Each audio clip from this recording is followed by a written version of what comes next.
Learn to be super successful. Subscribe to my channel, Meathead. Somehow you kids don't believe that you should pay taxes, or no taxation without representation, and virtually every country in the world taxes you. I don't care what they tell you. If you were born in Canada, if you were born in the United States, and you still have their passport, if you were born in Australia, if you were born in South Africa, if you were born in every European country, including Russia, you owe taxes. Contrary to what a lawyer has told you. And they normally go to jail for tax fraud, bank fraud, or straight embezzlement.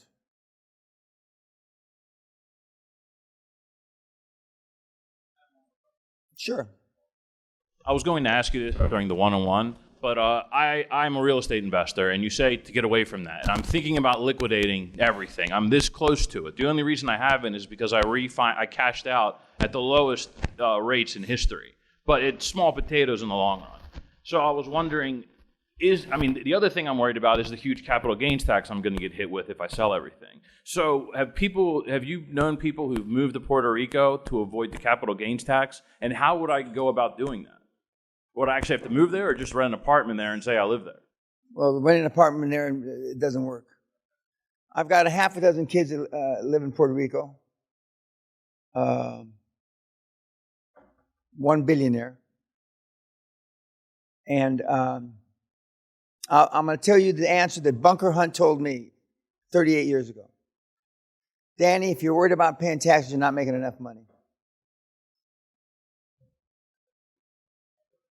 I've never seen anybody successfully, long-term, base their investment strategy on tax avoidance.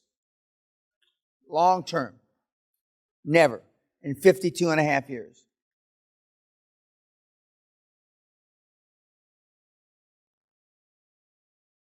Okay, what the comments, conjecture about the pugilists, or the lack thereof, of the kids.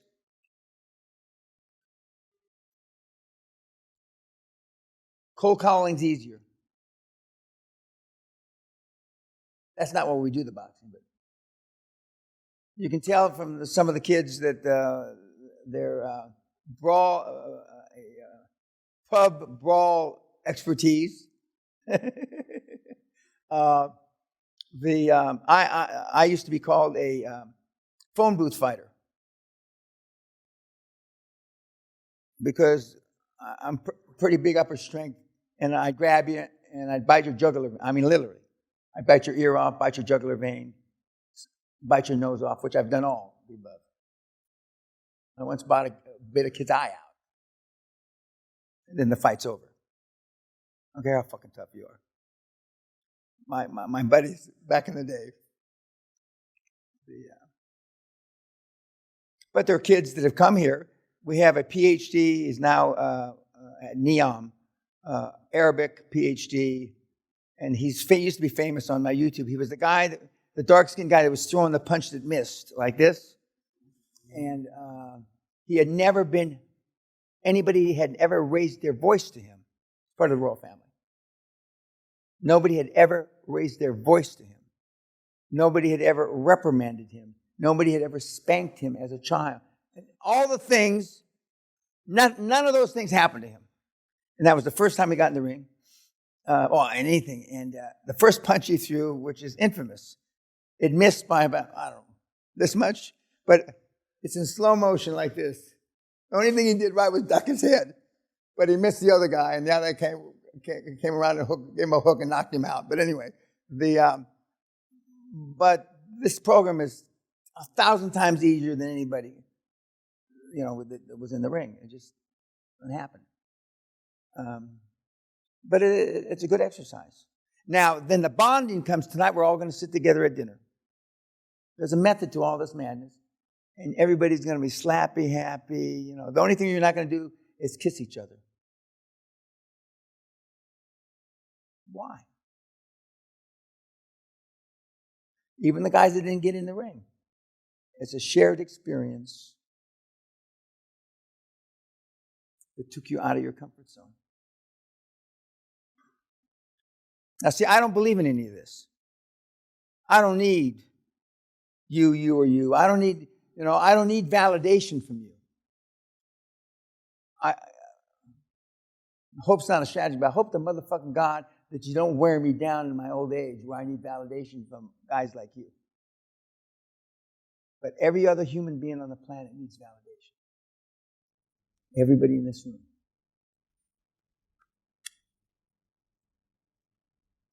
And that's why we do it. And I'm sad to say it works. It works. It works because of your need. You wanted and liked. Even Scouse, even Irish, even Tennessee, and even the people that watched. It's a sad motherfucking commentary on humanity. Now, some people would argue that we're getting back towards humanity, and that's a good thing. I would argue that's horseshit. I would argue that's why the country's weak. I would argue that Putin would not have invaded Ukraine if Trump had been president. No fucking way. I would argue, why isn't anybody asking why Walensky was a terrorist 5 years ago? Why? Nobody talks about it.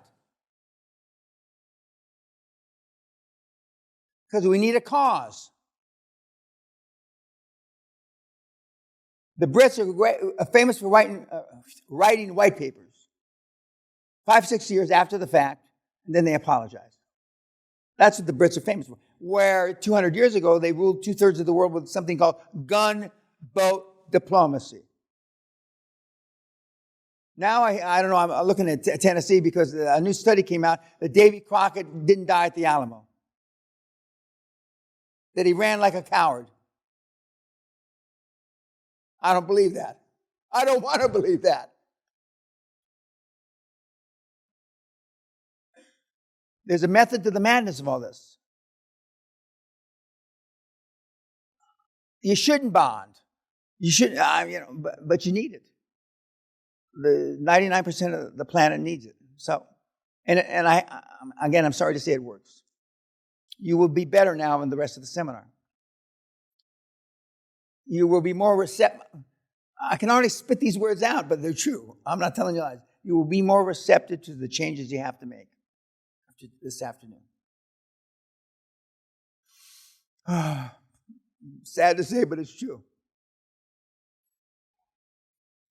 Because you need it. So, we don't give everything you need here, but we give that. Any comments about the fighting? Or the pretend, or whatever you want to call it?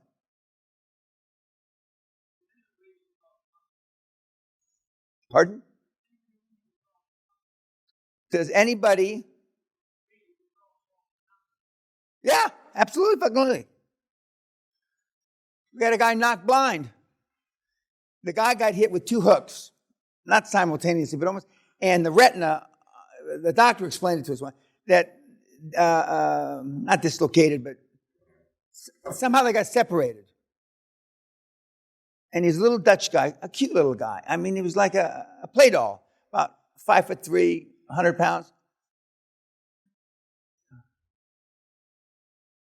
But the 911 ambulance, that's 911 here, right? Or 999, whatever it is. I mean, he used to come here, The dislocated shoulders, and Jason Nagy, which I've done too, tore his right bicep out or off. Like I did that. Got it fixed. Didn't wait long enough for it to heal. Fought again. Got it fixed. Didn't wait long enough. Fought again, and now I just don't have. I only have 2 biceps, long bicep instead of 3. And it bulges up like Popeye. Actually, it makes me look more fit because I bulge up like Popeye because one of the muscles is gone. We've had some, but as you can tell, I mean, most of the kids came out like If you come out, everybody came out like hell bent for leather. And that's not how you're supposed to fight. But anyway, that's okay. Not box. That's a brawl room fight. And you're waiting to see if you're going to get hit with a bar chair. 2 or 3 of you fight that way because obviously you've been in those kind of brawls. We had a young kid here, Hall of Fame. He's made about $300 million. He wanted me to go with him and have a brawl room fight, a real chairs broken over you, thrown through the glass, and all that kind of shit. And I said, you won't live. A little feminine shit, too. You will not live through that. But that's his fantasy, for him to be a person. I said, get another fantasy. Sleep with 5 women at a time. You can do something else. But we have had some people hurt.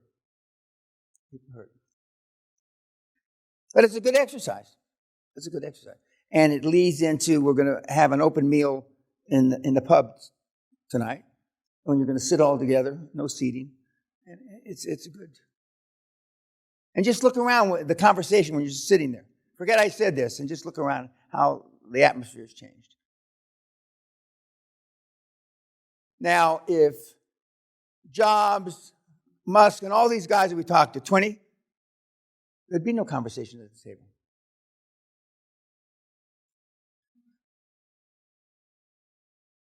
They don't go to the World Cup. They don't hang. They don't chill. By definition, why do you chill? Why do you hang? Remember, you're the average of the 5 morons that you spend the most time with. If I were to pick, and it's by some godlike thing, and I am God, those of you that don't have kids, they're going to wind up like the average of the 5 people you hang around with. You wouldn't want that. You stop hanging around with them. I've asked this at 15, 20 universities. How many people want to have kids? Raise your hand. How many would like their kids to be like their parents? Not one motherfucking hand's gone up in 16 or 17 presentations at universities. How many would like your kids to be like your grandparents? I had a great-grandfather who had some balls. Don't you get it? The kids in the university know they're fucked. But they're taking advantage of the system by being entitled. What have the kids done for humanity? Nothing. What has the last generation and a half done for humanity? Less than nothing. Yet who are carrying the placards around the embassies? Who are throwing orange paint at the British Open and the U.S. Tennis Open in Wimbledon? The generation haven't done dick. And that's why it's easy for us. You're going to take advantage of them in a good way. No comments about the boxing. Let's go back. Anything about Peter? Okay, hit it.